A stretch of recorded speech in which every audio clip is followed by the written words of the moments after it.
Hello दोस्तों, हमारे YouTube channel फौलादी exam में आप सभी का हार्दिक स्वागत है। और दोस्तों, आपसे एक मेरी रिक्वेस्ट है कि आप हमारे चैनल फौलादी एग्जाम को ज़्यादा से ज़्यादा शेयर करें, सब्सक्राइब करें तथा बेल आइकन को प्रेस करें और दोस्तों लाइक भी कर दिया करें। तो आज 19 सितंबर 2020 के करंट अफेयर्स का फर्स्ट क्वेश्चन है, इजराइल के अलावा किन दो खाड़ी देशों ने ऐतिहासिक अमेरिका मध्यस्थता इब्राहिम शांति समझौते पर हस्ताक्षर किया है?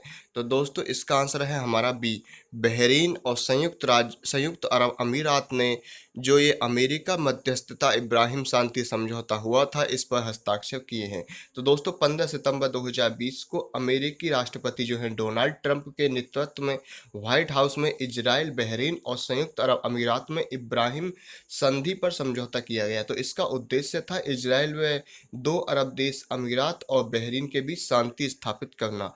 और दोस्तों इब्राहिम जो संधि है, ये एक किससे संबंधित है? तो ये सभी देशों के जो दूतावासों और राजदूतों के आदान प्रदान से पर्यटन, शिक्षा, स्वास्थ्य सेवा और व्यापार और सुरक्षा सहित कई क्षेत्रों में सुधार करने से है। तो दोस्तों फिलहाल में ये इजराइल के अलावा जो दो खाड़ी देश थे, बहरीन और संयुक्त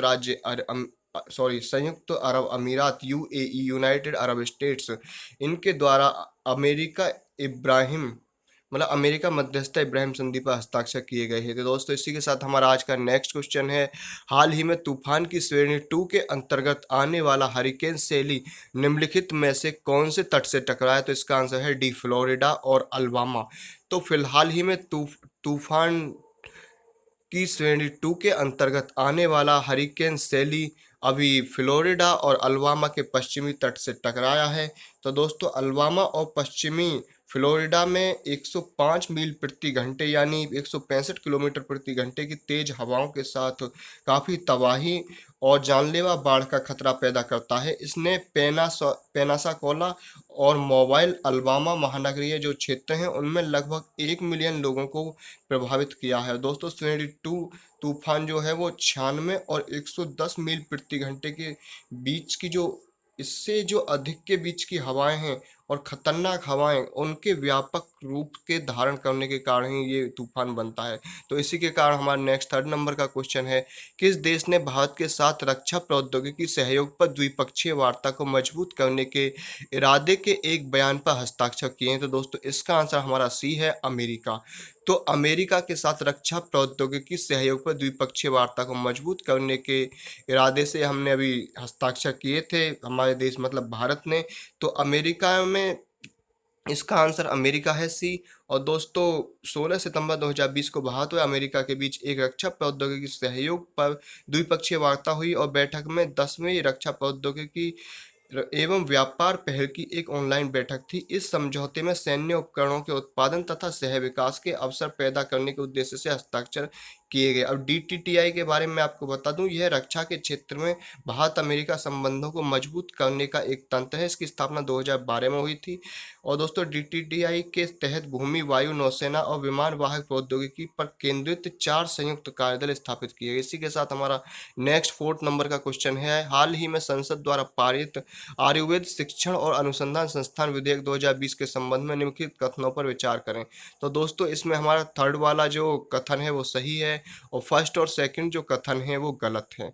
तो इसमें थर्ड वाला जो कथन सही है वो क्या कहता है कि यह आयुष क्षेत्र में राष्ट्रीय महत्व के संस्थान आईएनआई के दर्जे वाला पहला संस्थान होगा। तो ये सही है। और इसमें फर्स्ट और सेकंड जो गलत है मैं उनके बारे में बता दूं, विधेयक में जयपुर राजस्थान में एक अत्याधुनिक आयुर्वेदिक संस्थान स्थापित करने का प्रयास किया गया है। तो दोस्तों ये हमारा गलत है, जबकि ये जयपुर राजस्थान में नहीं, जामनगर गुजरात में इसे स्थापित करने का प्रयास किया जा रहा है। और यह संस्थान आयुर्वेदिक और फार्मेसी में स्नातक और स्नातकोत्तर शिक्षा में शिक्षण पैटर्न विकसित करने के लिए भारत सरकार के अधीन होगा, जबकि ये गलत है।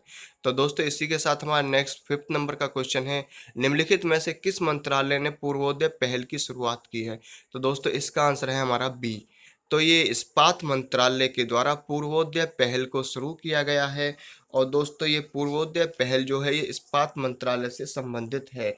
तो इस्पात समूहों के विकास के लिए हमारे जो केंद्रीय इस्पात राज्य मंत्री हैं धर्मेंद्र सिंह प्रधान, उनके द्वारा राज्यसभा में पूर्वोदय पहल को शुरू किया गया और इसका उद्देश्य ग्रीनफील्ड इस्पात संयंत्रों की स्थापना के जरिए क्षमता संवर्धन, एकीकृत इस्पात संयंत्रों के निकट इस्पात उपकेंद्रों का विकास और उपयोगी अवसंरचना के जरिए पूर्व सामाजिक आर्थिक परिदृश्य को बदलना है। तो दोस्तों ये क्वेश्चन बन सकता है कि ये पूर्वोदय पहल किससे संबंधित है, ये बहुत इंपॉर्टेंट क्वेश्चन है। तो इसे आप ध्यान रखना कि ये पूर्वोदय पहल किससे संबंधित है, इस्पात मंत्रालय से। और हमारे इस्पात मंत्री कौन है, धर्मेंद्र सिंह प्रधान। तो दोस्तों इसी के साथ हमारा जो नेक्स्ट क्वेश्चन है 6 नंबर का, वो है निम्नलिखित में से कौन सा देश मैकोंग राष्ट्र के अंतर्गत आता है जिसे हाल ही में समाचारों में देखा गया। तो दोस्तों इसका आंसर है हमारा डी, म्यांमार। तो म्यांमार जो कंट्री है वो मैकांग राष्ट्र के अंतर्गत आता है। तो दोस्तों अमेरिका प्रशासन ने मैकोंग अमेरिका साझेदारी की घोषणा की है। इसका उद्देश्य न केवल चीन के बढ़ते प्रभाव को रोकना है बल्कि भागीदार जो देश हैं उनकी आर्थिक स्वतंत्रता को बढ़ावा देना भी है। दक्षिण पूर्व एशियाई देशों में म्यांमार, कंबोडिया, लाओस, थाईलैंड और वियतनाम शामिल हैं और इस साझेदारी में मैकोंग जो है वो दोस्तों एक नदी का नाम है जिसका उद्गम तिब्बत से होता है। यह चीन, लाओस, कंबोडिया, वियतनाम होते हुए दक्षिण चीन सागर में गिर जाती है। तो ये मैकोंग राष्ट्र के अंतर्गत आता है क्योंकि वहाँ पे एक मैकोंग नदी का नाम है, इसलिए इनको मैकोंग राष्ट्र का नाम दे दिया गया है। और इसी के साथ हमारा जो नेक्स्ट 7 नंबर का क्वेश्चन है वो है निम्नलिखित में से कौन वित्त पर स्थायी संसदीय समिति द्वारा स्टार्टअप पर रिपोर्ट की सिफारिश नहीं है। तो दोस्तों इसका जो क्वेश्चन है इसने पूछा है कि कौन स्टार्टअप पर रिपोर्ट की सिफारिश नहीं है। तो इसका आंसर हमारा सी है, विदेशी विकास वित्त संस्थानों को भाग नहीं लेना चाहिए।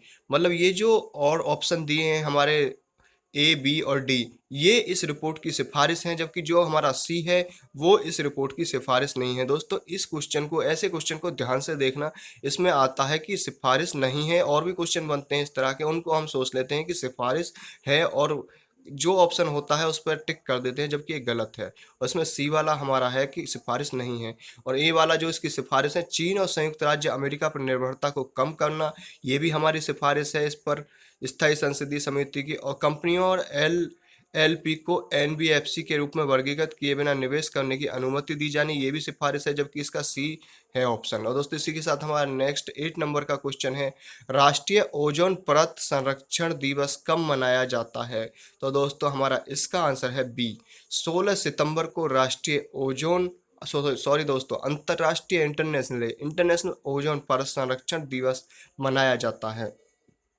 तो दोस्तों अभी फिलहाल ही में इसे जो घोषित किया गया था वो 19 दिसंबर सन 2000 से संयुक्त राष्ट्र के द्वारा घोषित किया गया था। यह वह तारीख है जब ओजोन के संरक्षण के लिए 1987 में बनाए गए मॉन्ट्रियल प्रोटोकॉल पर हस्ताक्षर किए गए।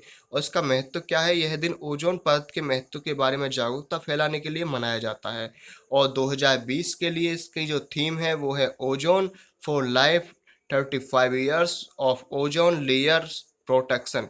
तो दोस्तों इस वर्ष वियना कन्वेंशन के 35 ईयर्स हो जाने के कारण वैश्विक ओजोन परत संरक्षण के 35 साल मनाए गए हैं। तो दोस्तों इसी के साथ हमारा नेक्स्ट 9 नंबर का क्वेश्चन है हाल ही में डॉक्टर कपिला वात्स्यायन का निधन हो गया है, वह निम्नलिखित में से किस क्षेत्र से संबंधित है थी। तो दोस्तों इसका आंसर है हमारा सी, भारतीय शास्त्रीय नृत्य कला और वास्तुकला से संबंधित थी ये। तो ये डॉक्टर कपिला वात्स्यायन का भी फिलहाल ही में निधन हो गया है। तो दोस्तों ये भारतीय शास्त्रीय नृत्य कला और वास्तुकला से संबंधित थी। तो इनका निधन 16 सितंबर 2020 को 92 ईयर्स की एज में हुआ है। और डॉक्टर कपिला वात्स्यायन पूर्व सांसद थी ये, और इन्होंने शिक्षा मंत्रालय में सरकार सचिव के रूप में भी कार्य किया था। और इनके द्वारा जो लिखित पुस्तक हैं वो है the square and the circle of India, और दूसरी जो पुस्तक है वो है आर्ट्स मात्र लक्षणम भारत। यह जो है यह पुस्तक द नाट्य शास्त्र है, इन्हें मतलब नाट्य शास्त्र से संबंधित है। और इन्हें पुरस्कार भी मिले थे। 2011 में पद्म विभूषण से तथा 2000 में राजीव गांधी सद्भावना पुरस्कार मिला। इसी के साथ हमारा नेक्स्ट 10th नंबर का क्वेश्चन है, हाल ही में कौन सा देश जिबूती आचार संहिता का पर्यवेक्षक बन गया है? तो इसका आंसर है हमारा भारत। तो भारत फिलहाल ही में जिबूती आचार संहिता का पर्यवेक्षक बन गया है।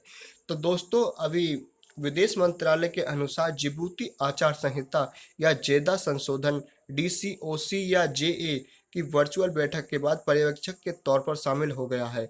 और दोस्तों ये जिबूती जो है ये इसे अंतर्राष्ट्रीय समुद्री संगठन आईएमओ द्वारा 2008 में स्थापित किया गया था। हिंद महासागर क्षेत्र में अफ्रीका के पूर्वी तट, लाल सागर, अदन की खाड़ी और द्वीप देशों से सटे 19 सदस्य राष्ट्र हैं इसमें।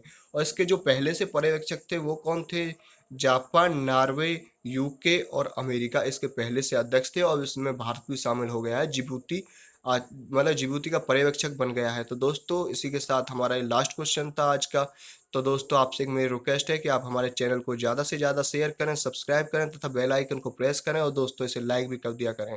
तो दोस्तों जैसा आपको पता है हम डेली 10 क्वेश्चंस का एक वीडियो अपलोड करते हैं करंट अफेयर्स का। तो दोस्तों अगर आप हमसे खबरी पर जुड़ना चाहते हैं तो खबरी एप्लीकेशन डाउनलोड करें, उस पर सर्च करें फौलादी एग्जाम, और वहाँ पर हमें फॉलो करें तो उससे आपको करंट अफेयर्स का ऑडियो भी मिल जाया करेगा। तो दोस्तों आज के लिए धन्यवाद। सो थैंक्स गाय।